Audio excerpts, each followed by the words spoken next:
The Fisherman and His Wife. Once upon a time, in a small coastal village lived a humble fisherman named Hans and his wife, Elise. They resided in a modest hovel, the sound of the ocean waves lulling them to sleep each night. Hans would rise with the sun, kiss Elise goodbye, and set out in his small boat to fish. One day, as he was casting his net, he felt a strong tug. He pulled with all his might and found a shimmering flounder at the end of his line. But this was no ordinary fish. It spoke to him in a voice as clear as the sea breeze. "Please, kind fisherman," the flounder said, "save my life.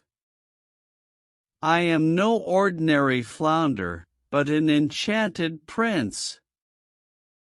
If you release me, I will grant you any wish your heart desires." Hans, a kind and simple man, was shocked. He thought of Elise and their humble life. With a nod, he gently placed the flounder back into the sea and watched as it swam away, leaving a trail of light in its wake. When Hans returned home and told Elise about the magical flounder, her eyes sparkled with excitement. "Oh, Hans," she exclaimed, "we must ask for a wish. Imagine what we could have." Hans, ever the loving husband, agreed to return to the sea and ask for a wish. He rowed out to the spot where he had caught the flounder and called out its name. The flounder appeared. Hans hesitated, and with a deep breath, Hans made his wish. "Flounder, we wish for a beautiful house by the sea, a home where Elise and I can live happily." The flounder nodded and disappeared into the depths. Hans rowed back to shore, unsure if their wish would come true. But as he neared the coast, he saw a sight that took his breath away. Where their old hovel once stood, there now stood a magnificent house, its walls painted in blue and white to match the sea and sky. Elise's eyes widened in amazement as she stepped onto the shore. "This is our home, Elise," Hans said, tears of gratitude in his eyes. "Our wish has been granted." They explored every room of their new home. Days turned into weeks, and weeks turned into months. Hans and Elise lived happily in their new home, but Elise's heart was restless, and her desires grew with each passing day. One evening, as they sat by the fireplace, Elise turned to Hans with a gleam in her eye. "Hans," she said, "our home is beautiful, but I long for more. I wish for a grand castle, a place where we can live like royalty." Hans was taken aback by Elise's request. He knew the flounder had granted them one wish, and he feared the consequences of asking for more. The next day, Hans rowed out to sea once more and called out to the flounder. When the flounder appeared, Hans hesitated, unsure of how to phrase his request. "Flounder," he began, "my wife wishes for a grand castle, a place where we can live like royalty.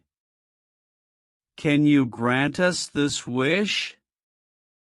The flounder's eyes gleamed with mischief as it nodded its head. Your wish is my command, it said, and with a flick of its tail, it disappeared into the depths once more. Hans returned home, his heart heavy with worry. But when he reached the shore, he found a magnificent castle standing in place of their home. Elise's eyes widened in wonder as she beheld the grandeur before her. "This is our castle, Elise," Hans said, trying to hide his unease. "Our wish has been granted once more." She explored every room of the castle, imagining herself as a queen. But as the days passed, her desires grew even greater. One day, as she walked through the castle gardens, Elise turned to Hans with a determined look. "Hans," she said, "I wish to be queen. I want to rule over this land and its people." Hans was taken aback by Elise's request. He knew the flounder had granted them 2 wishes already and feared the consequences of asking for more. But he loved Elise dearly and wanted to make her happy. Once more, Hans rowed out to sea and called out to the flounder. When the flounder appeared, Hans hesitated, unsure of how to phrase his request. "Flounder," he said, "my wife wishes to be queen, to rule over this land and its people. Can you grant us this wish?" The flounder's eyes gleamed with amusement as it nodded its head. "Your wish is my command," it said, and with a flick of its tail, it disappeared into the depths once more. Hans returned home, his heart heavy with worry, and he said again, "Well, wife, I hope you are contented at last with being queen." With that they both went to bed. The husband, however, slept after his busy day, but the wife thinking all what she could be next, and when she saw the red dawn she sat before the window to see the sun rise, and as it came up she said, "Ah, I have it. What if I should make the sun and moon to rise husband?"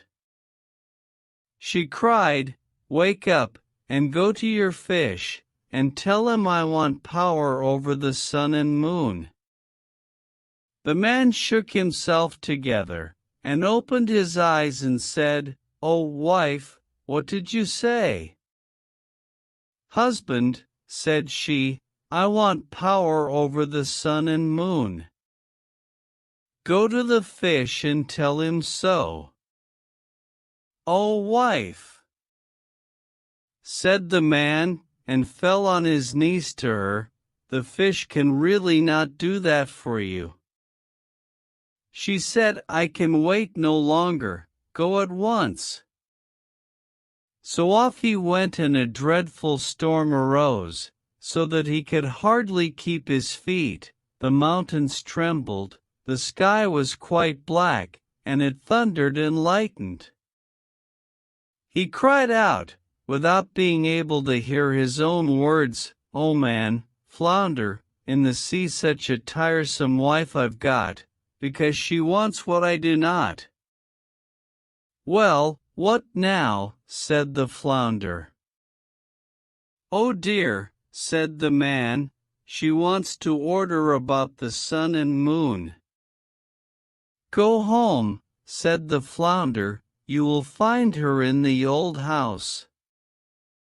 And there they are sitting to this very day.